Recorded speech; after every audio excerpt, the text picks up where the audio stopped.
దేవుడు విశ్వాసానికి ఆధారమైన ఆత్మ.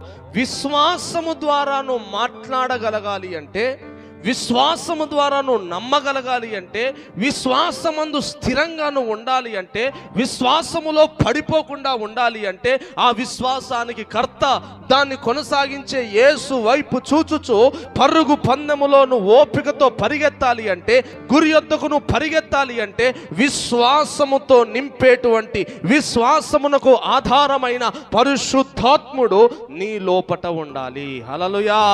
ఆత్మఫలమేమనగా అనే మాటల్లో విశ్వాసం అనే మాట కూడా వస్తుంది. పరిశుద్ధాత్మని ఎందుకు ఇచ్చాడంటే, నీ విశ్వాసము కాపాడబడాలి అంటే, నీ విశ్వాసము బలంగా ఉండాలి అంటే, ఎన్ని శోధనలు ఎదురైనా, ఎన్ని కష్టాలు ఎదురైనా, ఎన్ని ఇబ్బందులైనా నీ విశ్వాసం అనేది సన్నగిల్లిపోకుండా ఉండాలి అంటే, అది దేవుని ఆత్మ వలన మాత్రమే సాధ్యము.